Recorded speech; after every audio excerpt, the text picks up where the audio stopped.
Cette première table ronde, donc, il faut investir dans la petite enfance. Les premiers jours de la vie sont essentiels pour tendre à l'égalité des chances, en tout cas pour lutter contre les inégalités de destin. Tout le monde semble d'accord sur ces constats. Mais comment agir ? Investir dans la petite enfance, c'est d'abord et surtout investir dans ceux et celles qui ont la charge d'accueillir les jeunes enfants, dans leurs compétences, dans leur formation, et leur donner les moyens d'offrir à ces jeunes enfants un encadrement éducatif stimulant, épanouissant, de qualité.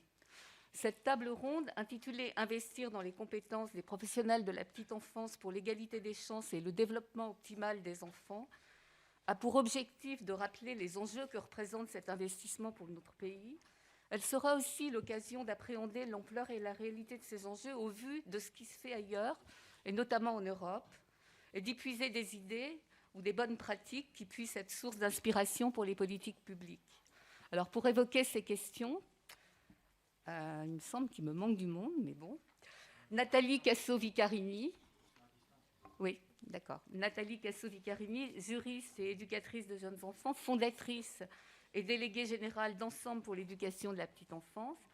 Nathalie était aussi membre de la commission des 1000 premiers jours. Et on peut rappeler, car je pense qu'il en sera question ce matin, peut-être pas dans cette table ronde, mais dans la matinée, qu'elle a co-signé avec Isabelle Fillosa, il y a quelques mois, une lettre ouverte à Adrien Taquet, lui demandant de revaloriser les professionnels de la petite enfance.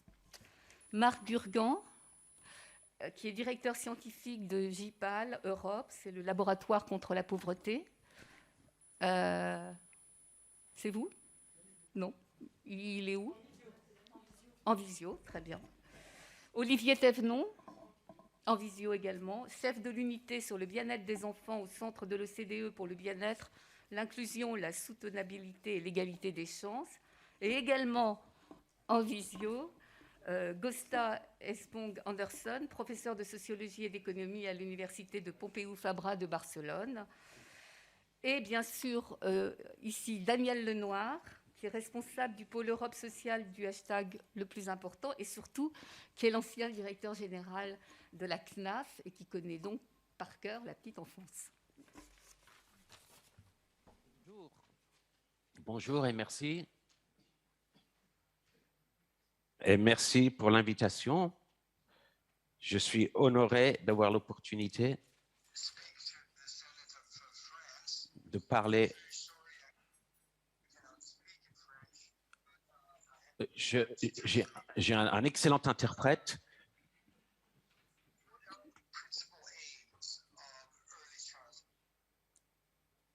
Alors, l'autre objectif majeur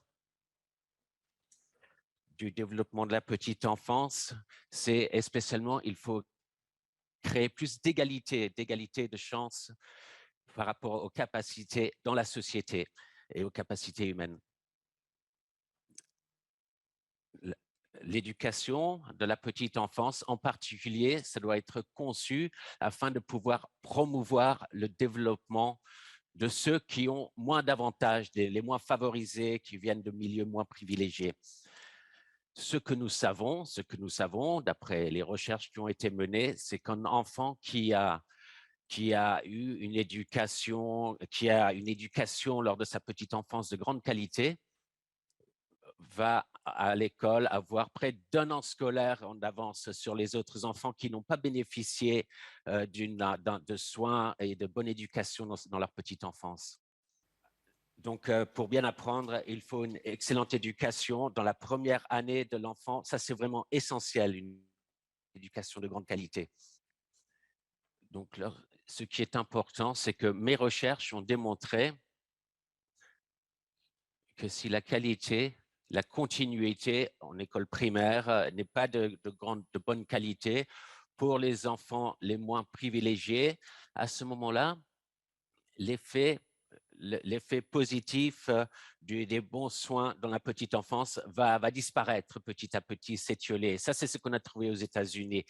C'est qu'on a étudié des enfants qui venaient de milieux moins privilégiés, qui ont eu l'opportunité de prendre part à des programmes d'éducation de petite enfance de grande qualité.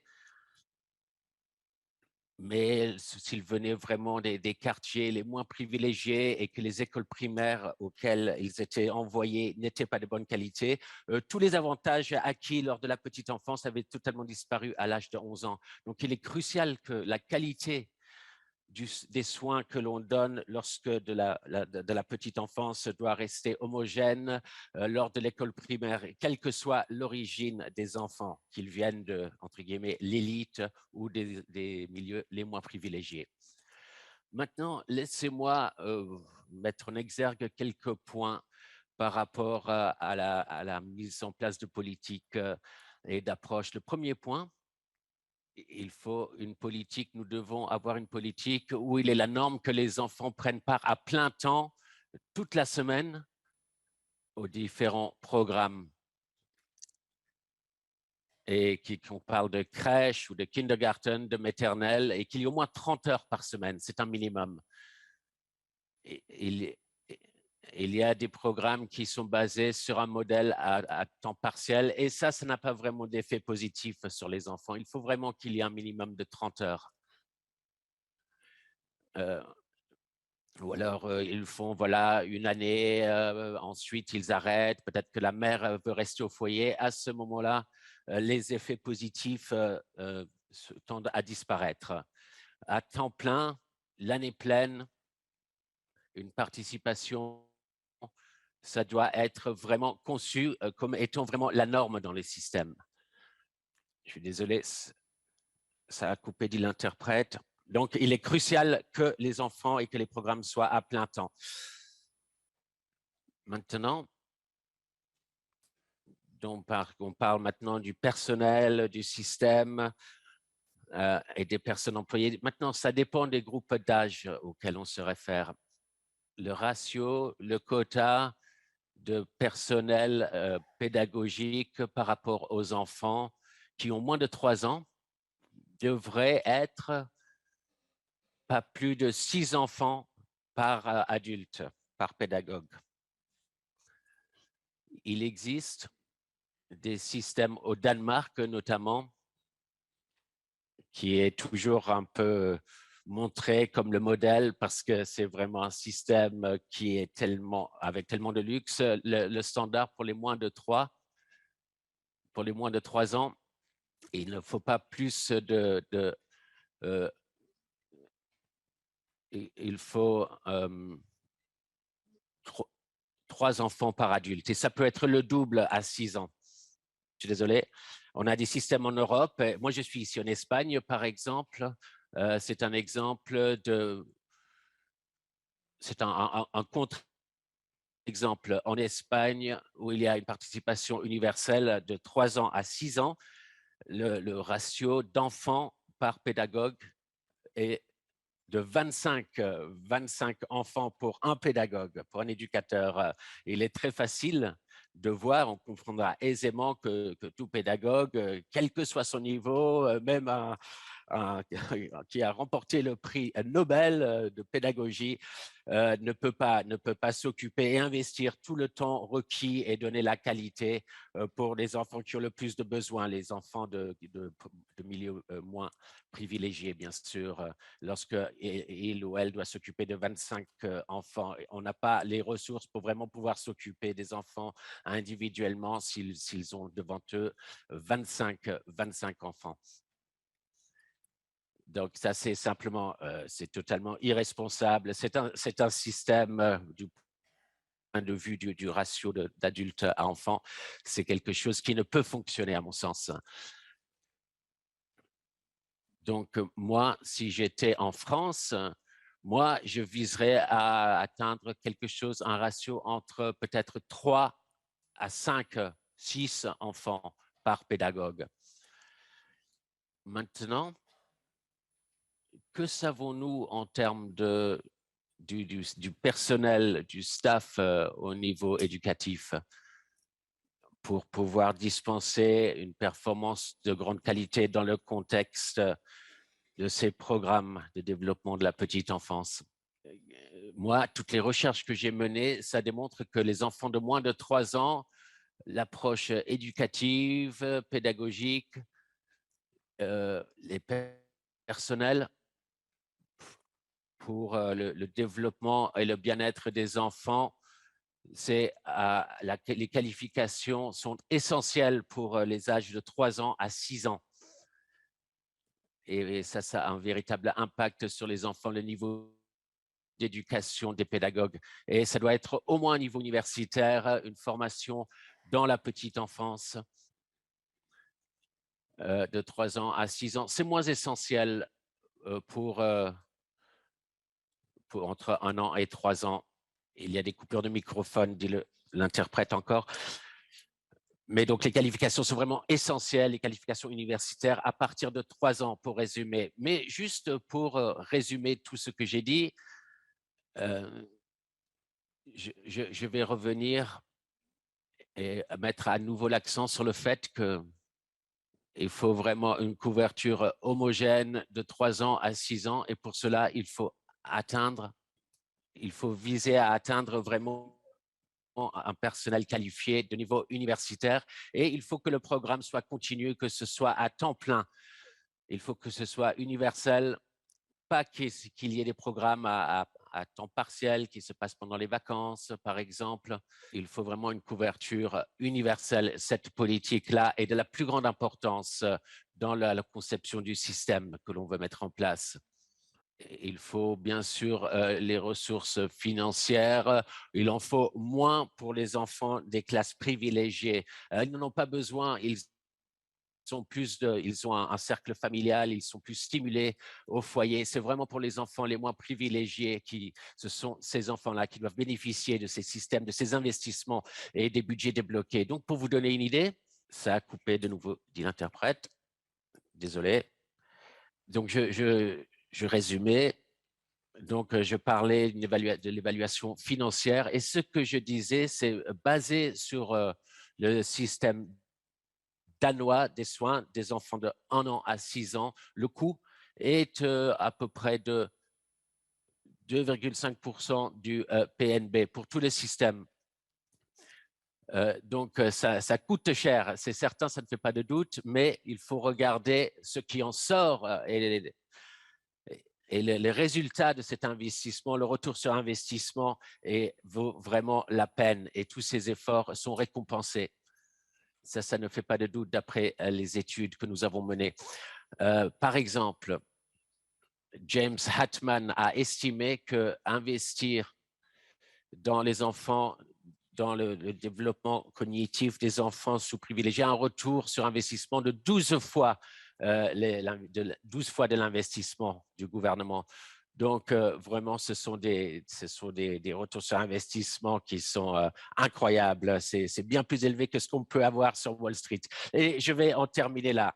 Et je vous remercie une fois encore pour l'opportunité que vous m'avez donnée de participer à cette table ronde et de pouvoir m'exprimer au Sénat. Merci.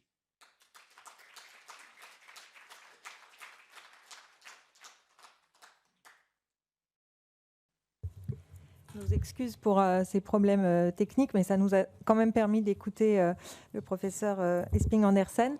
Pardon. Donc, nos excuses pour ces difficultés techniques. On a néanmoins bien saisi le message d'ensemble du professeur Esping-Andersen, une grande continuité, une formation de qualité et un ratio d'encadrants ou de professionnels par rapport aux enfants qui est vraiment supérieur à celui qui est actuellement le cas en France. Peut-être nous allons passer à nos speakers en visio, Marc Gurgan ou Olivier Thévenon. Et donc, 5 minutes de présentation par personne. Excusez-moi. Très bien. Bonjour à tous. Alors, effectivement, je vais peut-être faire des remarques plus générales que celles de Marc, encore que je ne peux pas anticiper ce que tu viens de dire, Marc. Je vais essayer de rebondir sur ce qui a déjà été dit. Pas sans vous avoir d'abord remercié pour cette invitation et puis pour l'organisation de ce colloque qui est, je crois, effectivement très important et à laquelle nous attachons une très grande importance dans l'organisation dans laquelle je travaille, le CDE. Alors, Je voudrais d'abord réagir aux questions qui nous ont été proposées pour cette table ronde ce matin. C'est d'abord pourquoi peut-on parler d'investissement, et là, je veux faire écho à différentes choses qui ont déjà été dites, soit par Esther Duflo, soit par Gösta Esping-Andersen, mais peut-être les formuler un peu différemment pour insister sur des points particuliers. Donc, pourquoi on parle d'investissement? D'abord, pour insister sur le fait qu'il y a une dynamique cumulative dans le temps, que plus on investit tôt, et plus les investissements ultérieurs qu'on fera pour les enfants et pour les jeunes adultes seront efficients. C'est-à-dire qu'on pourra atteindre des résultats plus élevés, qui ont été évoqués en matière d'accès à l'emploi, de niveau d'éducation atteint, de salaire atteint ultérieurement. Ou alors, on aura des efforts qui seront moins coûteux à faire pour atteindre de bons résultats. Donc, des investissements ultérieurs qui seront plus efficients. Donc, ça, c'est une première logique et une raison pour laquelle on recourt à cette notion d'investissement. La deuxième raison, c'est que investir dans les enfants, y compris dans les premières années de vie, comme c'était souligné notamment par Gösta, ça peut être une source d'économie de coûts ultérieurs. Par exemple, un plus grand investissement dès la petite enfance permet d'avoir une population en meilleure santé, mieux formée, qui quitte moins souvent le système éducatif sans diplôme et qui sera aussi moins souvent au chômage. Et éventuellement, une chose qui est par exemple mise en avant dans les études qui existent dans les pays nord-américains, et notamment aux États-Unis, éventuellement comme étant moins de délits et de crimes. Et enfin, la troisième raison pourquoi on insiste sur cette notion d'investissement, c'est qu'on essaie de tirer avantage des complémentarités qui existent entre différentes dimensions du bien-être et du développement des enfants. Une bonne santé et un bon développement socio-émotionnel des enfants sont des fondements qui sont nécessaires au développement cognitif.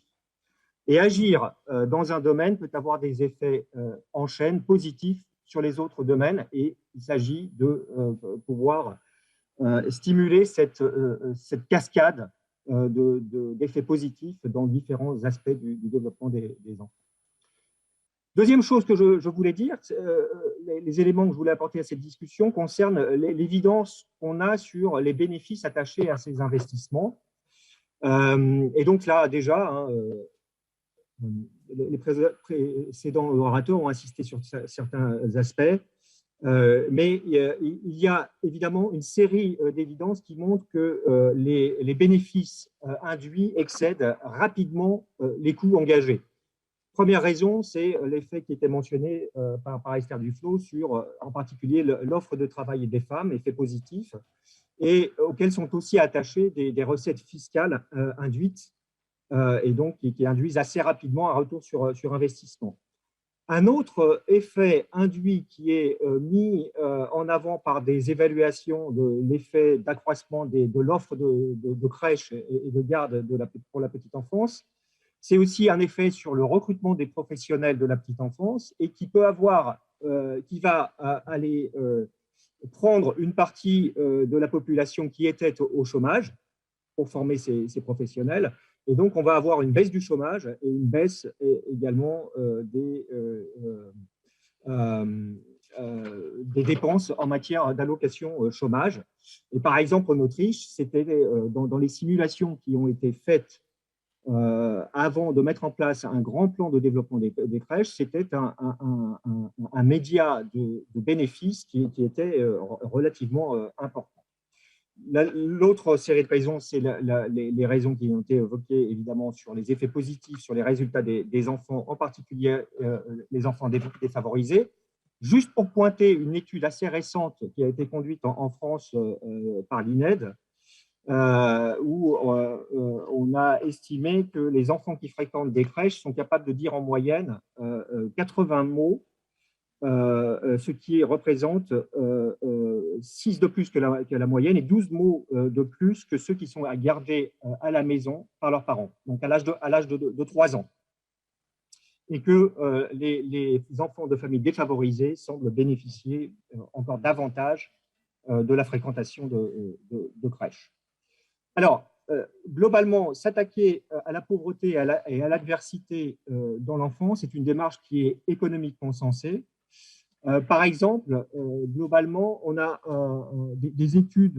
Les États-Unis se sont fait un peu les champions de ce type d'évaluation, de savoir globalement quels sont les avantages financiers qu'on peut espérer à s'attaquer à la lutte contre l'adversité dans l'enfance, ou la pauvreté dans l'enfance en particulier. Et pour les États-Unis, les études estiment que la pauvreté des enfants coûte environ 2,5 points du produit intérieur brut en raison de la perte de productivité économique et des coûts de santé supplémentaires.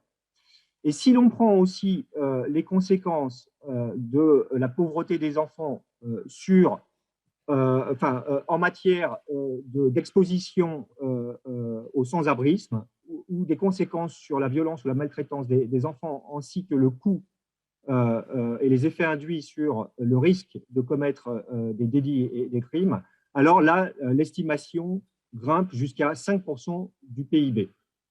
Alors évidemment, il y a beaucoup de débats sur la façon dont on peut évaluer ces ordres de grandeur, mais ça a le mérite de pointer le coût de la pauvreté des enfants et les bénéfices que l'on peut espérer en luttant contre.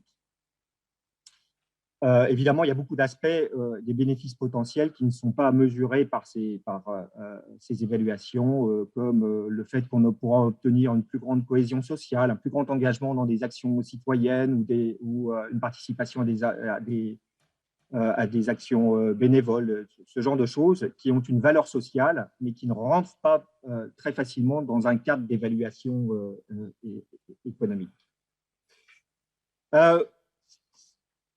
Je voudrais dire peut-être un dernier point sur ce qui a été dit. Effectivement, ce qui est extrêmement important et ce qui est une précondition à l'obtention d'effets positifs de l'accueil de la petite enfance, c'est évidemment la qualité du service. Josta Esping-Andersen a insisté sur la qualification des professionnels de la petite enfance, qui est extrêmement important. Nous, la revue des littératures qu'on a pu faire nous a montré aussi que ce qui est important, c'est évidemment la formation initiale, mais également la formation continue, qui semble avoir un lien assez direct avec les résultats obtenus par les enfants. La formation continue, pourquoi? Parce que dans la qualité, ce qui est important, c'est ce que les chercheurs ont tendance à appeler la qualité procédurale, c'est-à-dire la qualité des interactions que les professionnels de la petite enfance sont capables de mettre en œuvre avec des populations d'enfants aux besoins très diversifiés, très hétérogènes. Et donc, il s'agit de former les professionnels à pouvoir s'adapter aux besoins différents des enfants, à leur tempérament aussi, qui sont différents, à leur rythme d'apprentissage qui sont différents. Mais c'est aussi la qualité du service en termes de la continuité de l'attachement qui peut être délivré entre celui qui prend soin, entre le professionnel qui prend soin des enfants et les enfants. Et puis, voilà, c'est un aspect important de la qualité et pour cela, la formation continue joue un très grand rôle. Et enfin, le dernier point que je voudrais mettre en avant ici, c'est que les programmes qui ont été évalués, notamment par James Heckman, et qui montrent un fort rendement de ces programmes d'action en direction des enfants, ils n'ont pas qu'une composante qui vise à améliorer le développement du langage ou le développement cognitif ou moteur des enfants. Il y a tout un aspect qui concerne le développement socio-émotionnel des enfants, qui est extrêmement important et qui ne peut pas être pensé indépendamment du développement du langage. Il y a aussi des programmes qui incluent une assistance aux familles dans la gestion quotidienne, savoir gérer un budget, savoir aussi avoir accès aux autres ressources, aux services de santé qui sont nécessaires dans certains cas, aux services sociaux qui sont nécessaires dans Monsieur Thévenon, excusez-moi, je vais devoir faire le timekeeper. Et voilà, et je conclus. Ah, pardon. Et je conclus que l'autre point très important de cet investissement, c'est que pour obtenir une main-d'œuvre de qualité dans ce secteur, il faut que les pays s'engagent également dans des efforts qui visent à améliorer le statut et l'attrait des services de la petite enfance en tant que carrière. Ah, d'accord. Je vous remercie. Merci beaucoup pour cette présentation qui nous a permis de bien asseoir les avantages macroéconomiques et également sur le long terme sur la vie des enfants. Nous allons peut-être passer à la présentation suivante.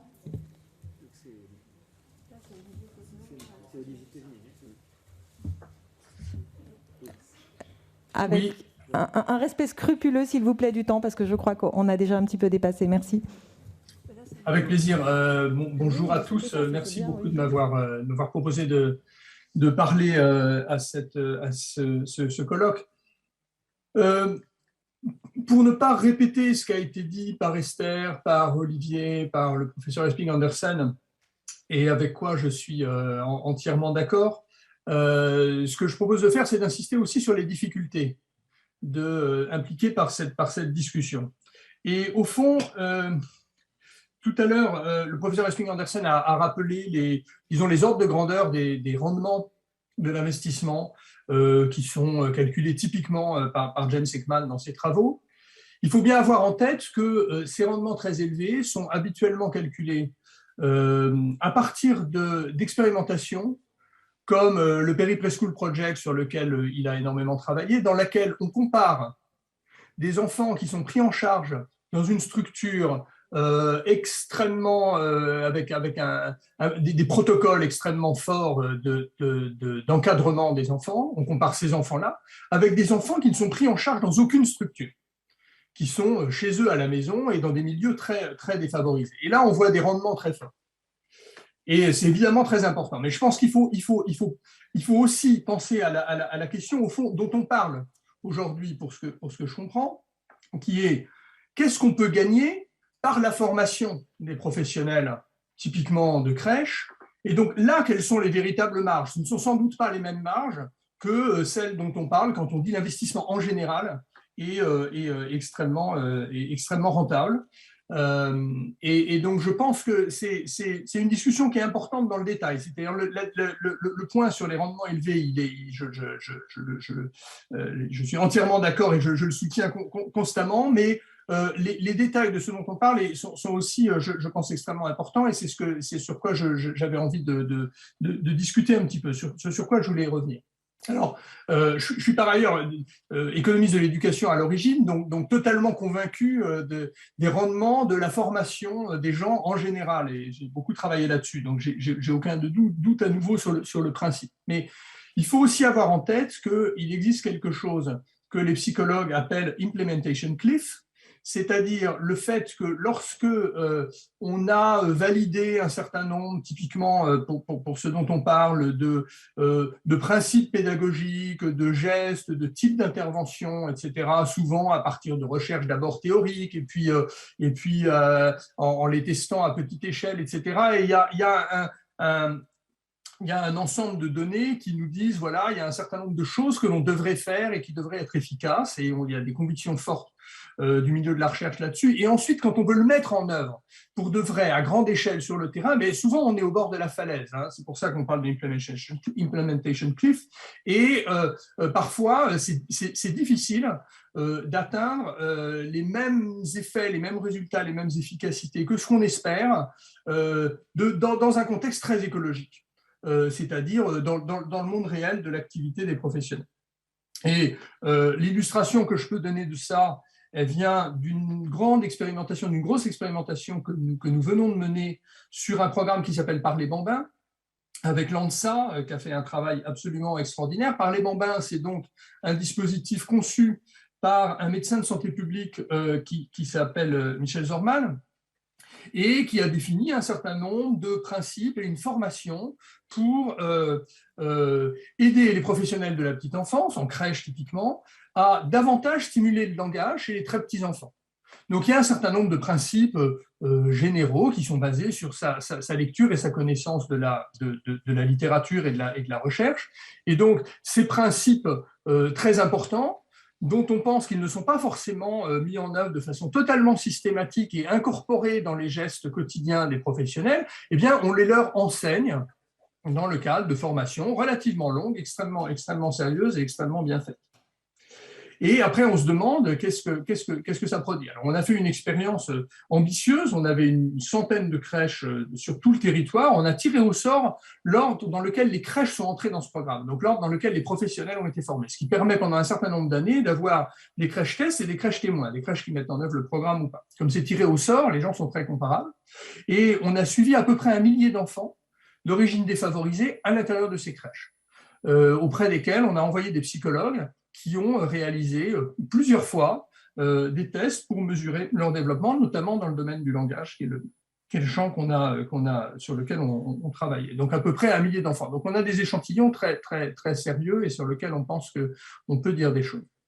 Et eh bien, les résultats sont finalement un petit peu paradoxaux et relativement décevants. Et je pense qu'ils pointent sur quelque chose qu'on ne doit pas ignorer, c'est-à-dire quand même la difficulté de l'exercice. Ils sont un petit peu décevants parce que, enfin, ils sont un petit peu décevants parce qu'on ne trouve aucun effet sur le développement des enfants et notamment leur développement langagier. Et pourtant, on a passé beaucoup de tests différents à différents âges et vraiment, on observe absolument rien. Ils sont paradoxaux parce qu'on a mis aussi en œuvre des instruments d'observation des pratiques professionnelles de différentes manières, en observant directement, en faisant un très grand nombre d'enregistrements de ce qui se passe dans les crèches pour voir comment les professionnels parlent aux enfants et s'ils parlent selon les règles qui sont établies par ce programme. Et là, on trouve des effets assez forts. C'est-à-dire que les professionnels qui ont été formés ont véritablement, en tout cas dans un premier temps, changé leur pratique dans la direction de ce qu'on pense être utile pour favoriser et stimuler le développement du langage des enfants. Et donc, c'est ça le paradoxe, c'est qu'au fond, on arrive à avoir des actions sur les professionnels à travers la formation, mais on n'arrive pas à en voir des effets importants sur les enfants. Et alors, il y a plusieurs façons d'interpréter nos résultats, mais peut-être notre interprétation préférée, c'est qu'au fond, l'idée de ce programme par les Bambins, il y a tout un aspect, qui est l'aspect le plus important, qui s'appelle le langage au quotidien. Et je trouve que ce terme est très, très important, le langage au quotidien. Je pense que la difficulté, c'est d'arriver à insérer des pratiques particulières dans le quotidien des professionnels, dans chacun de leurs gestes, de façon automatique, parce que les professionnels sont pris dans un ensemble de problématiques à chaque instant, d'activités, d'interactions, etc. Et arriver à incorporer tous les gestes nécessaires que la théorie pense qu'ils devraient mettre en œuvre dans ce quotidien permanent, mais c'est probablement une tâche extrêmement difficile. Et au fond, ce qu'on voit dans nos données aussi, c'est que cet effet qui est très fort, disons 6 mois après la fin de la formation, au bout d'un moment s'estompe aussi relativement vite. Et que cette pratique quotidienne, en fait, elle a besoin d'être énormément entretenue. Alors l'ANSA a fait des efforts pour refaire de la formation de temps en temps, au bout d'1 an typiquement, mais peut-être que ce n'est pas suffisant. Et puis il y a du turnover dans les crèches, donc il y a des gens qui arrivent qui n'ont pas été formés, et finalement ça représente une part au bout d'un moment assez importante des professionnels. Et donc voilà, c'est pas pour être pessimiste, parce que je suis entièrement d'accord avec les principes généraux qui ont été exposés, et je les défends moi-même constamment.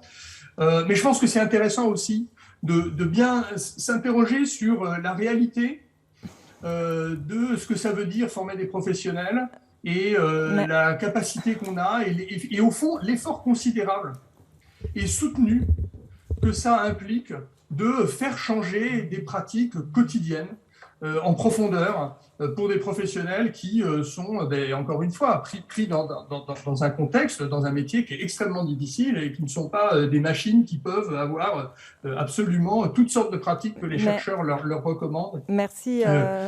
Mises en œuvre parfaitement et à chaque instant. Merci beaucoup, Monsieur Gurgan, pour cette présentation qui met en avant la complexité de ces enjeux, même si la recherche les appuie et qui plaide, je pense, pour la poursuite de ces travaux de recherche, avec notamment cette difficulté de la transposition sur le terrain et des résultats, même s'il a été dit en introduction par Esther Duflo que parfois les résultats étaient visibles davantage sur le temps long. C'est tout l'enjeu de l'investissement. Je vais passer la parole à notre intervenante suivante, Nathalie Cassovi-Carini. Merci. Merci beaucoup. On est vraiment heureux d'être réunis ici. On a bien compris ce que nous disent les économistes. Et maintenant, on va parler le langage des professionnels de la petite enfance, si vous voulez bien. Je suis également des vôtres depuis 30 ans. Et on est vraiment dans un métier de lettres. On nous demande beaucoup de faire, mais c'est surtout, quand on parle de qualité, c'est la qualité de la relation. La qualité de la relation qui est au cœur de nos préoccupations tous les jours, parce que c'est l'intérêt premier de l'enfant.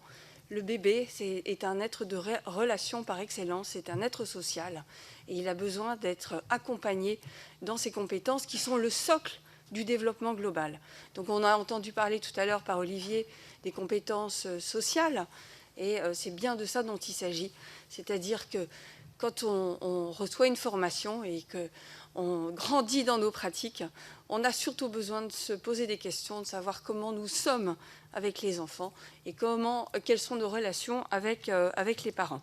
Voilà, donc ça fait à peu près 10 ans qu'on se pose ces questions-là, qu'on voit bien que plus on a investi tôt sur le parcours des enfants, plus c'est utile non seulement pour l'enfant, mais aussi pour toute la société. On est tous gagnants, ils l'ont dit, mais aussi la littérature scientifique nous le précise. On a réalisé récemment un rapport qui ne vous aura pas échappé, qui est le rapport des 1000 premiers jours, avec un premier consensus scientifique important en France, que nous envient certains pays d'ailleurs, qui aimeraient bien le recevoir en plusieurs langues, qui nous dit combien ce bébé a de potentiel et en même temps de fragilité. C'est dans cette balance entre les facteurs de risque et les facteurs de protection qu'on se situe. Nous, on est vraiment le corps de la balance, les professionnels de la petite enfance. On est sur le pont tous les jours, et tous les jours, on doit faire face à des nouveaux facteurs de risque.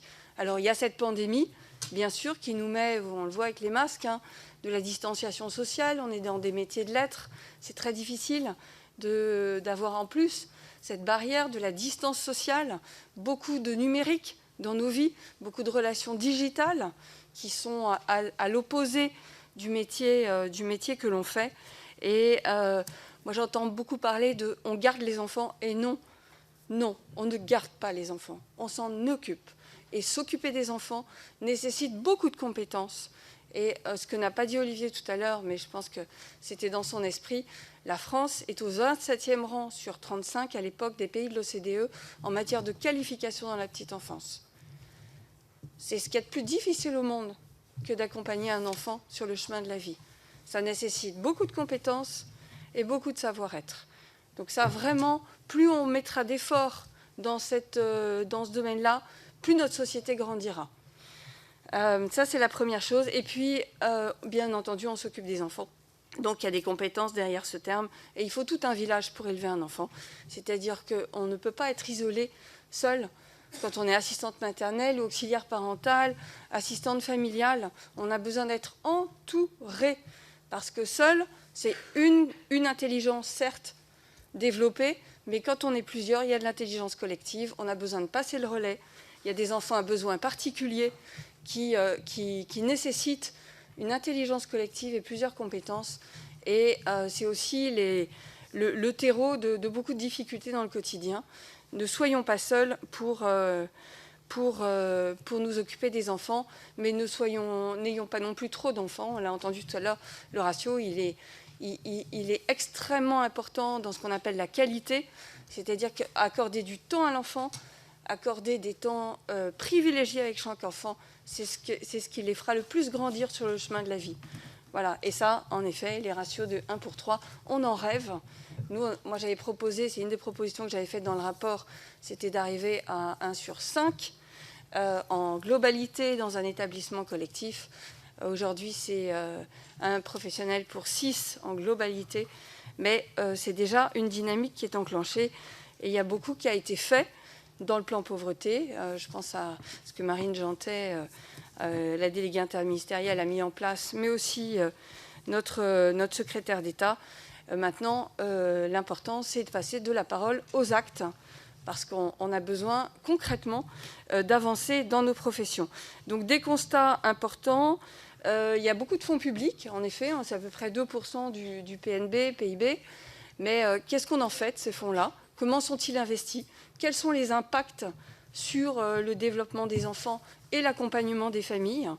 Une politique d'évaluation est très importante, parce qu'on se rend compte que dans les pays dont a parlé Olivier tout à l'heure, il y a une mesure d'impact, il y a une évaluation qui est faite sur les fonds investis, les fonds publics comme les fonds privés d'ailleurs. Donc on doit savoir d'où on part pour voir où on arrive. Voilà. Les facteurs de risque sont importants, ça on l'a dit. Il y a un stress qui est phénoménal, qui envahit le cerveau des professionnels, des parents.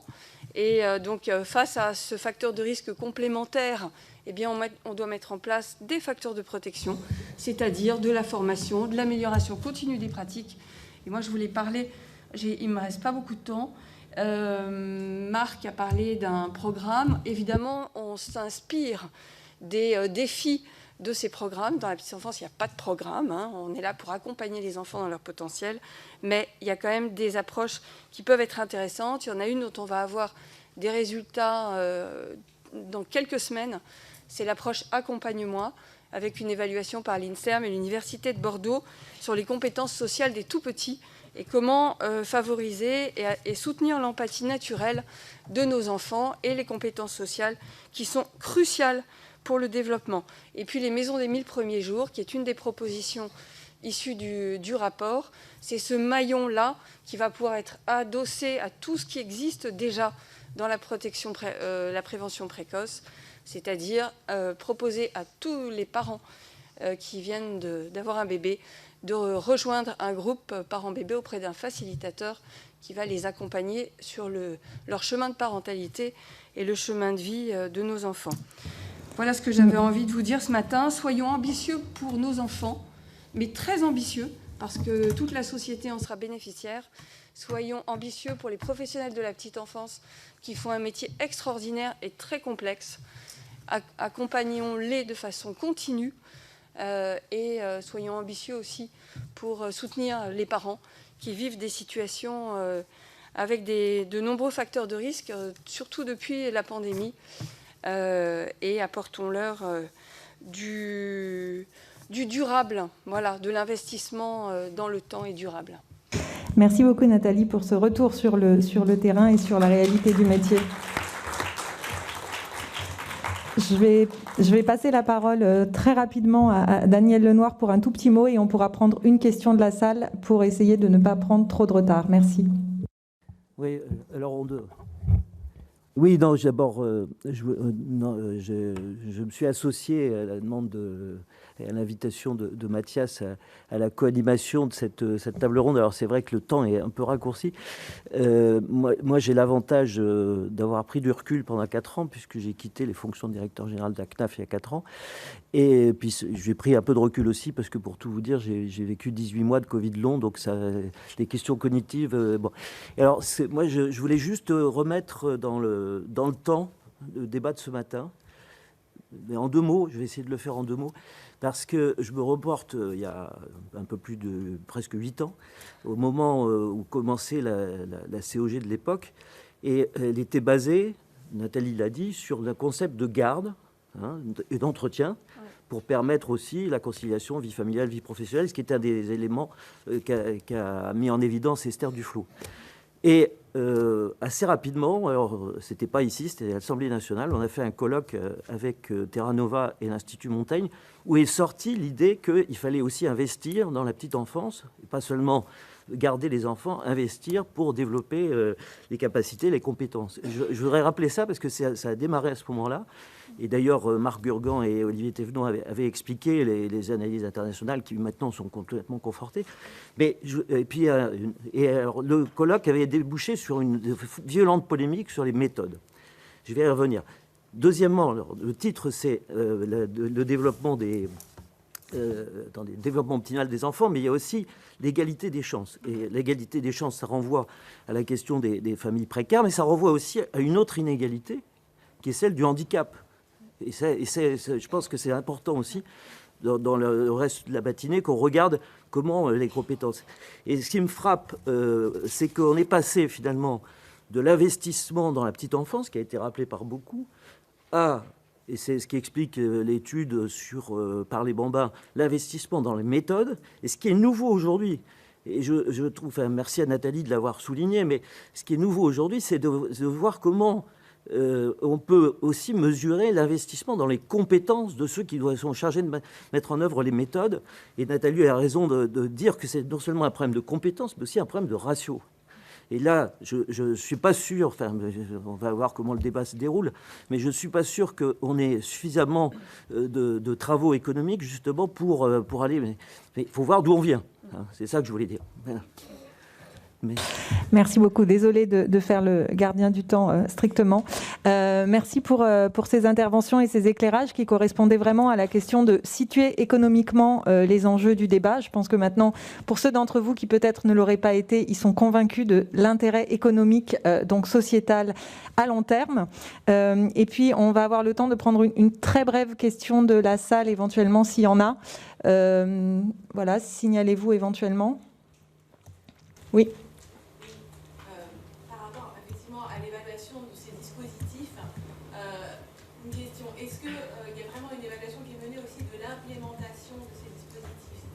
Comment est-ce que ces dispositifs sont acceptés par les structures? Quelle est leur acceptabilité auprès des professionnels?